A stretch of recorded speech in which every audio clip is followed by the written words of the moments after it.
Hey guys, so we're here to talk to you guys a little bit about long distance. We're just finished up with 3 years, just about, of long distance, and it was survival for us. So we want to give you some survival tips on how to make it through long distance to where you can be together. Yep, here are the top 5 that we came up with. These aren't for sure rules with anyone, but this helped us a lot in our long distance. Yeah.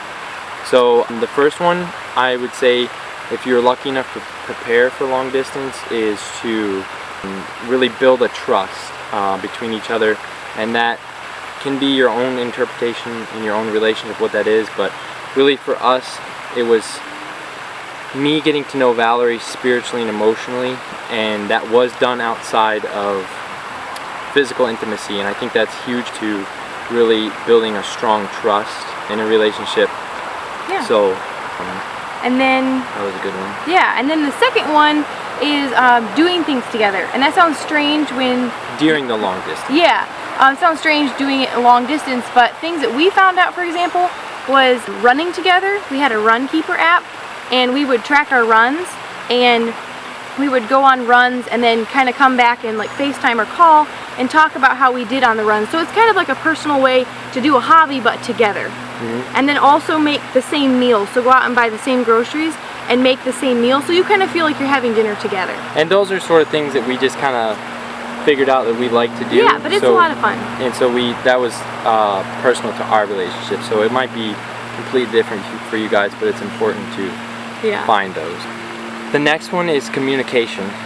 During the long distance, it's so important to be communicating with your partner, and it's also piggybacks off of the trust.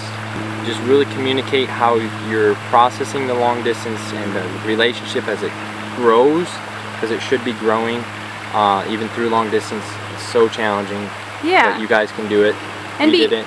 Yeah, and be honest during your communication. Yeah. So that you say like, this is a rough time for me, and then let your partner hear you out, so that you're not just doing it alone, because it's a two-way street. So if one of you is having a hard time, the other one should be kind of like feeling that same burden.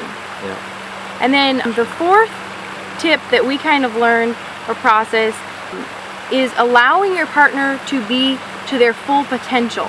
So even if you're not a part of their everyday routine, be encouraging of their own lifestyle. So if they have like a guy's night out, or they're hanging out with their family, or they have their own hobbies, don't feel jealous.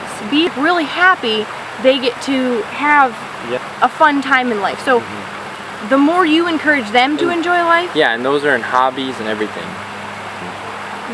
Yeah, and then with friendships too, like really appreciate your positive. Yeah, I'll partners. Just say something real quick. The really good thing is I found was to have friends that encourage me in my relationship, even though it's long distance. And you might be coming to your friends and you're like, wow, this is so hard, man, like really struggling, and they uplift you. Finding a support group. You want support. You need it.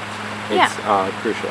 So. And then last, but definitely not least, I would say second most, other than being trustworthy and trusting your partner, is self-growth. Work on yourself to be happy. Work on yourself to feel fulfilled, because your partner will never give that to you anyway. So kind of question yourself, like, why am I unhappy? Or how can I become a happier person? How can I become a better person to my partner, so that you're not always relying on your partner for your happiness? Because you'll just become waiting around for your partner to come, waiting around for those visits, and you'll never get to live life. So you both want to grow. Yeah, so self-growth is the most important, and you can do that through evaluating yourself and not putting so much pressure on your partner for performance, but for yourself. But thank you so much for watching. Thanks, guys. We hope this encourages you. We're so happy we're together, and it's worth it. So if you have someone that you really love, it is so worth the wait. It's worth putting in that work. Yep. It really is. So thanks for watching, and have a great day. Yeah.